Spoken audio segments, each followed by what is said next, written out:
desde já agradecer em meu nome e em nome do ISQ o convite, agradecer a todos vós por estarem presentes de uma proximidade fora do almoço e se manterem cá. E eu hoje estou aqui para falar um bocadinho de segurança em aplicação da Diretiva Máquinas em equipamentos eletromecânicos, utilizando um exemplo prático dessa utilização e desmistificando um bocadinho daquilo que é a aplicação da Diretiva Máquinas, porque normalmente os fabricantes não sabem por onde começar e como fazer para cumprir com os requisitos da Diretiva Máquinas. O objetivo desta apresentação é falar também de uma tese de mestrado no Instituto Superior de Engenharia do Porto, que teve como intuito criar uma máquina de cravar machados, que já vamos ver o que é, para a indústria de componentes automóveis. Tinha a finalidade de construir uma máquina segura e legal. Quando falamos de uma máquina segura e uma máquina legal, falamos exatamente da mesma coisa. A segurança não pode ser vendida como um complemento nem como um extra. A segurança, ao vendermos uma máquina legal, estamos a vender uma máquina segura. Como tal, vou só falar nos requisitos que são aplicados na Diretiva Máquinas, tendo em conta que este equipamento ele tem que cumprir com outros requisitos de outras diretivas, mas como o âmbito é a Diretiva Máquinas, vamos falar só de alguns requisitos da Diretiva Máquinas. De salientar que em todo este projeto recorreu-se sempre ao uso de normas harmonizadas para fazer a presunção de conformidade com os requisitos da Diretiva. Como é que se processa toda a fase de aplicação da Diretiva Máquinas? Após a identificação da necessidade de criar um equipamento, é necessário definir os limites de utilização desse equipamento, os requisitos iniciais que o equipamento deve cumprir. É aqui que muitas empresas falham. Porquê? Porque é neste ponto que vocês definem quais as cadências, antes de pensar na segurança, pensar quais as cadências, qual o número de operadores que vai trabalhar com o equipamento, qual a formação que o operador que vai trabalhar com esse equipamento tem ou terá que ter, quais os tipos de energia que vão ser utilizados para esse equipamento. Tudo o que está envolvente à criação de um novo equipamento tem que ser pensado logo no início, não pode ser pensado depois do equipamento estar construído. Após essa fase, vem o chamado brainstorm. O que é o brainstorm? É aquela parte em que o fabricante vai tentar encontrar soluções para resolver o problema que tem a máquina produzir. Muitas das ideias que saem nesta fase nunca chegam a ser implementadas, a maior parte delas por inviabilidade até do próprio custo das soluções, mas é uma fase que tem que ser ponderada. O fabricante tem que perceber para onde é que a máquina pode seguir e qual o caminho que tem que percorrer. A partir dessa fase é feito o projeto funcional. O projeto funcional é projetar o equipamento, ainda sem pensar em proteções, projetar o equipamento para ele ser funcional, para ele cumprir com a função que se destina. E a fase mais importante na parte de cumprir com os requisitos da Diretiva Máquinas é a apreciação do risco. É aqui, mesmo antes de passar o equipamento para a produção, que o fabricante tem que pensar quais os riscos que o equipamento pode provocar, tanto no operador, como nos técnicos de manutenção, como toda a gente pode estar envolvida no equipamento, em toda a vida útil do equipamento, seja transporte, seja desmontagem, desmantelamento, seja o próprio uso do equipamento. Faz a apreciação do risco. Se houver necessidade, altera-se ou cria-se medidas para proteger esses riscos e finaliza-se o projeto, criando o dossiê técnico de fabrico, criando o manual, passando a declaração de conformidade e reunindo todos estes documentos e passa-se à fase de construção do equipamento. O caso que vamos falar hoje foi a construção de uma máquina para a indústria automóvel. A máquina pretendia construir remachado. O remachado é um componente dos nossos motores de limpa-parabrisas dos nossos veículos. É o componente que tem a função de passar o movimento rotacional do motor para o movimento de passo característico dos motores de limpa-parabrisas. E a máquina tinha a função de cravar um tubo dentro do componente que se chamava o remachado.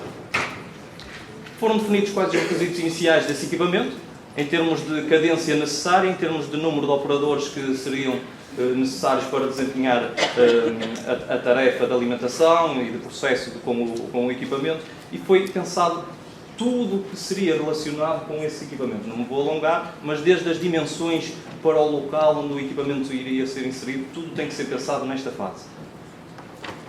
Fez o brainstorm, nenhuma destas soluções que vocês estão a ver foi aplicada no projeto final, Quer dizer que muitas das ideias que os fabricantes têm ao início acabam por nem sequer ser utilizadas, e isso não tem a ver com segurança, tem muitas das vezes a ver com a parte produtiva do equipamento.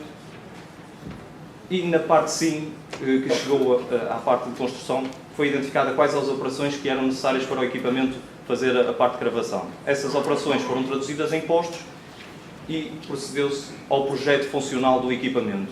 Este equipamento é constituído por 6 postos, tem uma mesa rotativa no meio que faz a ligação entre todos os postos.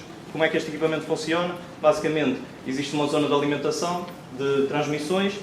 As transmissões são colocadas aleatoriamente, o operador não tem que fazer nada. Existe um movimento que permite separar essas transmissões e orientá-las para um guia. Reparem que nesta parte eu ainda nem sequer estou a falar em segurança, estou a falar em funcionamento. O equipamento tem que ser funcional e depois temos que pensar como é que o tornamos seguro. As transmissões ficam no alimentador. Existe uma série de garras que vão depois alimentar essas transmissões à mesa elevatória, que essa sim fará a rotação entre os postos e permitirá que o componente passe os diversos postos de forma automática e todos os postos em simultâneo. O posto número 2 vai fazer exatamente o que o posto número 1 faz, mas para os tubos. O que é o posto número 2? O posto número 2 é constituído por um transportador de escada. O transportador de escada alimenta os tubos para uma zona onde tem uma pinça. Essa pinça orienta os tubos para a posição que tem que se inserir. Basicamente, o tubo tem uma aba, então ele tem que ter uma orientação correta. E depois, como estamos a falar de tolerâncias muito pequenas, existia a necessidade de criar um sistema de pinças que orientasse o tubo para entrar na transmissão. Como existem tubos, e estamos a falar de tolerâncias mesmo muito pequeninas, podiam sofrer algum empenho durante este processo, havia a necessidade de controlar se o tubo estava ou não inserido corretamente e se ele entrava na saliência na totalidade. Como tal, houve a necessidade de criar o tal posto número 3, onde faz o controlo da inserção do tubo.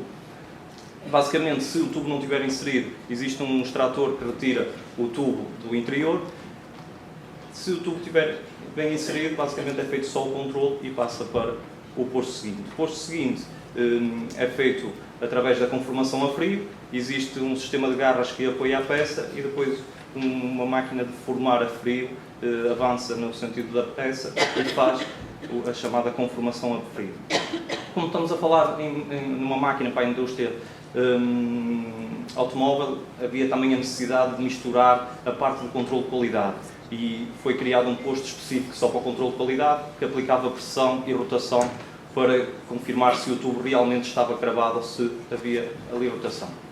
Após a cravação, existe um posto número 6 e esse posto é o posto que vai fazer a extração do produto e colocar numa passadeira conforme o nível de produção que nós quiséssemos ou que exigíssemos do equipamento, ele definia e punha o número de peças.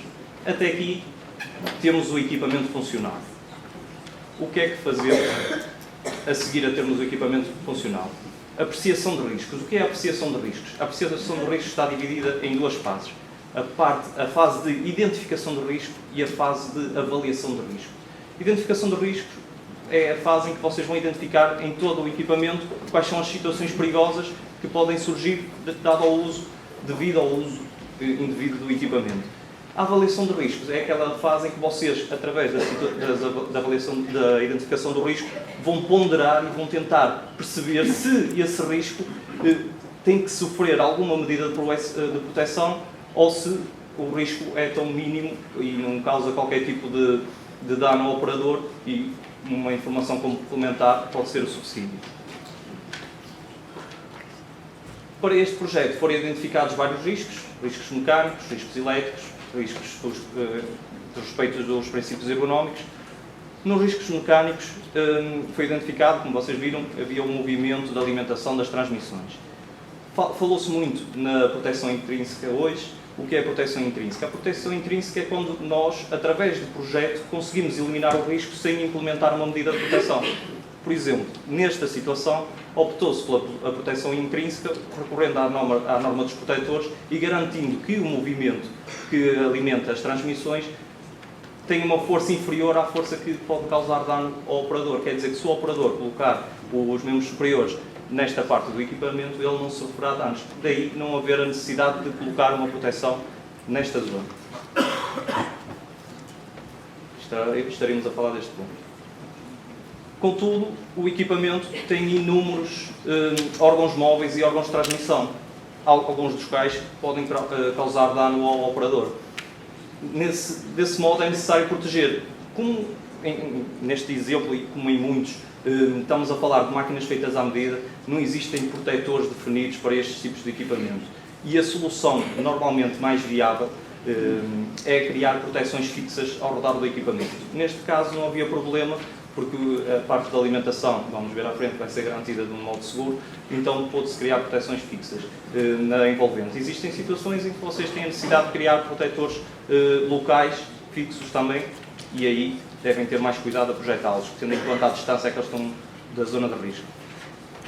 Foram instaladas então proteções fixas na zona inferior, na zona frontal, nas zonas laterais e na zona posterior. Atenção, quando falamos de proteções fixas, são consideradas proteções fixas se elas forem removidas com auxílio de ferramenta.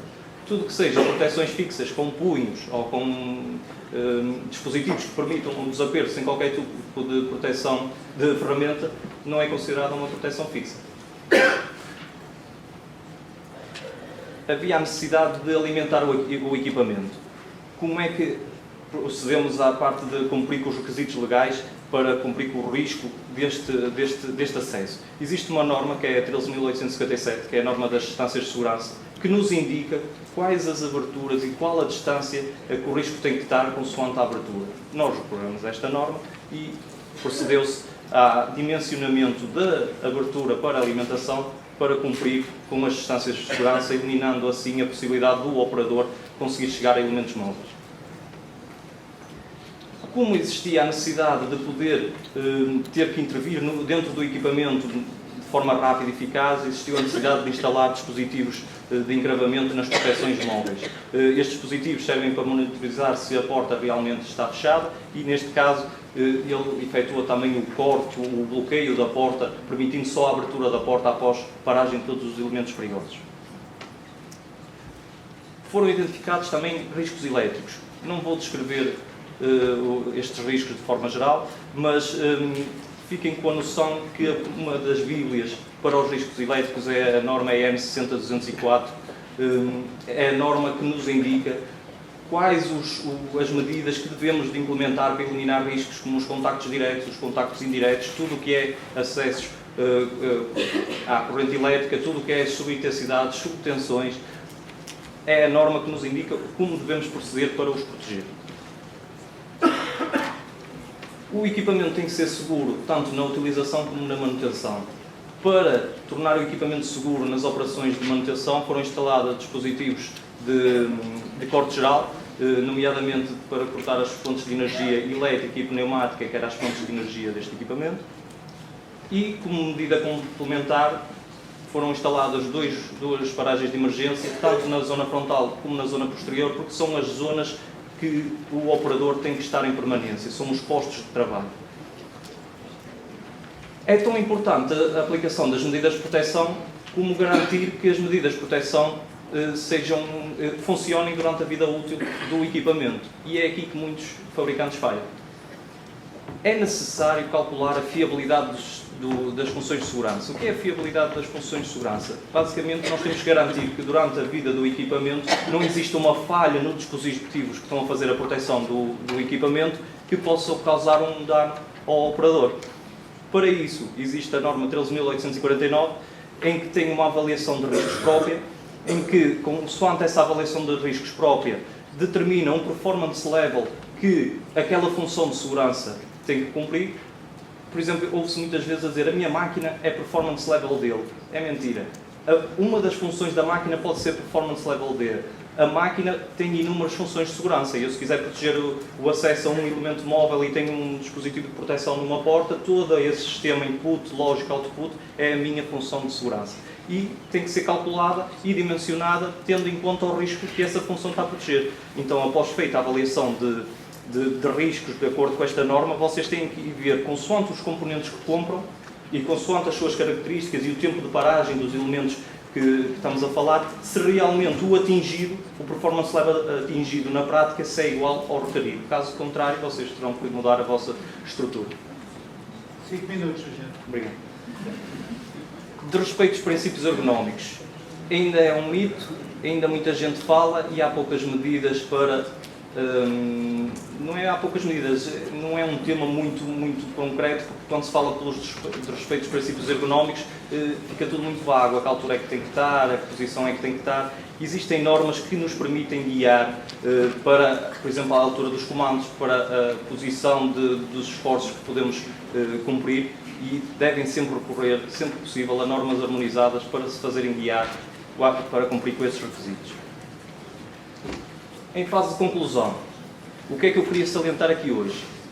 Sempre que tiverem a fazer um processo de diretiva máquinas, esse processo deve ser feito na fase de projeto e não na fase de concessão do equipamento. Isto, apesar de ser um processo contínuo, se só começam a pensar a segurança depois do equipamento estar construído, isto vai-vos causar muitos transtornos e muitos custos que não estavam previstos na fase inicial do projeto.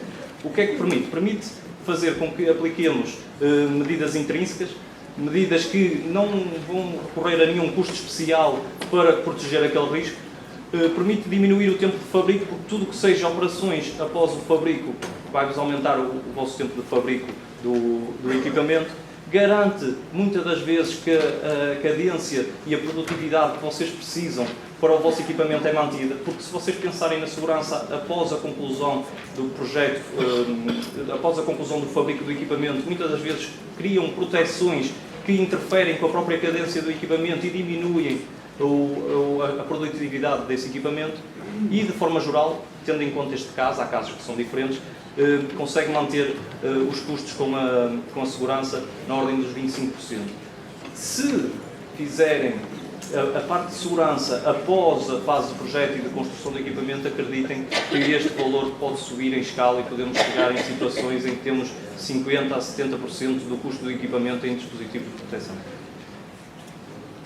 Obrigado. Se tiverem alguma questão...